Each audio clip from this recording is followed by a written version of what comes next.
Урматтуу достор, урматтуу кыргызстандыктар, 5 жылдан кийин 2026 жылдын ноябрь айында жогорку кеңештин депутаттарына шайлоо болот. Бул шайлоо кандай өтөт, кандай системада өтөт? Азыр мен сиздерге айтып берем. Бул жылы башка жылдардан айырмаланып, башкача системада өтөт. Бул азыр жогорку кеңештин колдоосуна алынып, эми алдыда кандай болот, аны көрө жатабыз. Видеого лайктан басып, видеонун аягына чейин көрүңүздөр. Азыр айтып берем. Туугандар, ассаламу алейкум бардыгыңыздарга. Жалпыңыздарга салам. Урматтуу мекендештер. Кайрадан эле мен силердин башыңарды оорутуп, дагы бир нерселерди сүйлөп, эми капа болбойсуңар, эми ушундай Алла таала ушинтип жаратып койгон экен. Эми ушундай сүйлөбөйүн дейм, мен деле айтпай эле коеюн дейм. Досторум деле, туугандарым деле койчу, ошо тим койбойсуң, эми ошо саясатка киришпей эле койчу, тим койбойчу дейт. Анан өзүм деле ошол нерсеге ынанып койчу эми деп мындай аракет кылайын дейм, бирок кээде чыдабай кетем да, мына чыдабай кетип мындай айткым келип, таткым келип эле баягы биз өз оштор айтмакчы калырайып эле бир нерселерди сүйлөп чыгарып турбасам чыдабай кетем да. Ордунда тура албай бир нерсе жетишпей аткандай болуп эле ушуну айта албасамчы, мындай ичке сакталып албасын деп айтканым туура келет да. Анан кече бир досум айткандай, ата кулдарга окшоп, тез кабарларга окшоп мындай жакшы нерселерди чыгарбайсыңбы? Жер сатам, үй сатам, машина сатам, мал сатам, кой сатам дегендерди тартып чыгарбайсыңбы дейт. Мен өткөндө да ушул боюнча бир ролик кылдым. Эми бүгүндөн ушул азыркы таптан баштап ушул рекламалар, жарыялар боюнча бир өзүмдү сынап көрөйүн деп баштадым. Буга чейин көп эле реклама тартып бер деп, көп эле сунуштар келет эле, бирок тилекке каршы мындай физически жетишпейт элем, иштерим көрүлө. Мен өзүм иштим багандай маркетинг жагында курулуш компаниялары менен, магазиндер менен иш кылып, мындай бизнес жасаган адамдар менен ошолордун маркетинг мындайча айтканда, жалпак тил менен айтканда, жарыя рекламаларын полностью карап берем. Сценарийлер, өзүмдүн командам бар, сценарийлерди жазып рекламага ошондой иштешчи элем. Бирок азыр мына бир айдан 2 айдан өтүп калды окшойт.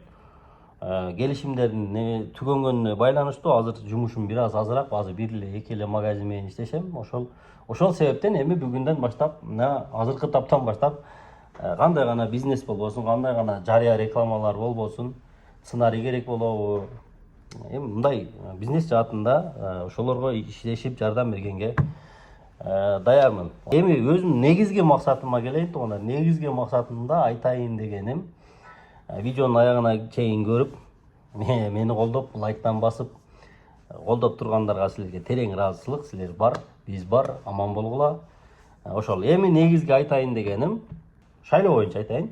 Азыр эми шайлоого мурдагыдай система эмес, азыр дагы бир системада өзгөртүүлөрдү киргизишти. Партия барат, бирок бир депутат, мисалы мен депутат болсом, мен бир гана партиядан барып туруп, бир эле округтан гана добуш ала алам. Себеби мен мисалы Оштон койгон болсом, мага Жалал-Абадтан, Баткенден, Бишкектен, Чүйдөн, Талас Нарындан эч ким добуш бере албайт. Мына ушундай жаңы мыйзам киргизип койду да. Эми бул боюнча мен жеке оюмду айтайын. Ким кандай ойлойт, сиздер жеке оюңуздарды комментарийге жазып кетсеңиздер болот. Менин жеке оюмча бул нерседен биз өткөнбүз мурда. Ошол кездерде кайсы жылдары, ал убакта баягы Ахматбек Келдибеков дегендер мындай жаңы чыгып аткан учурлар мындай эсимде да. Андан мандатный болгон болчу, азыр деле бир партия менен барган менен, бирок салыштырмалуу ошол бир мандаттууга ылайык эле система болуп калып атат шайлоонун. Менин оюмча. Ошол Ахматбек Келдибековдор болгон убакта биз мен жаш элек, анда биз кичине элек. Бирок билебиз, тууган менен тууган, дос менен дос, классташ менен классташ караша албай, ушундай шайлоонун шарапатын улам ошондой көп нерселер бөлүнүп жарылып, нерселер көп болгон. Бир депутат бир эле округтан гана добуш ала турган болуп койду. Бул эртеге сөзсүз түрдө саясаттын оюндары баягылар күчөйт. Дагы да акча берүүлөр дагы да күч алат. Кошунаң менен кошунаң башка кандидатка, сен башка кандидатка, сенин тууганың балким, мындай мисал айтам, сенин тууганың балким талапкер болуп талапкерлигин койгон болсо, сенин досуңдун тууганы дагы талапкерлигин болуп, ошондо анан кийин мындай жарыш башталат да, ошондон кийин достор экиге бөлүнөт, туугандар экиге, кошуналар экиге, анан жүз карашпай, ошол кездери жылдап көз карашпай таарынышып жүргөн учурлар болгон. Ошол кездеги башынан өткөргөндөр баарыңыздар эле билип турасыздар. Ошондой болгон. Мен оюмча бул жолу дагы ошондой болот деп ойлойм. Бир округтан баягы акчасы көптөр коет. Анан баягы эле эл менен иштешип, баары дайым ошол жерде жүргөн, акчасы жок. Мындай акчасы жок, бирок акылы бар талапкерлер дагы коет. Анан ошолордун ортосунда анан жарыш башталат да, анан булардын кимиси депутат болбосун, бирок ошол депутат болгонго чейинки убакытта тууган урук достор баары менен бири тытышып, бири жаман көрүп, ушундай болот деп мен ойлойм. Эми сиздер кандай ойлойсуздар? Комментарийге жазып кетиңиздер. Менин жеке оюм ошондой болот.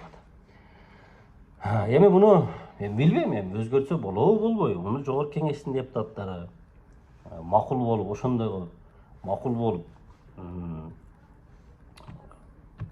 колдоп беришти. Демек, ошондой болуп шайлоо өтөт дагы. Анан эми бул бир тарабынан ошондой менен, экинчи тарабынан мынал оппозициядагы адамдарга дагы жогорку кеңешке барышына чоңураак тоскоол болуп калат бул нерсе. Менин жеке оюмда. Ошол.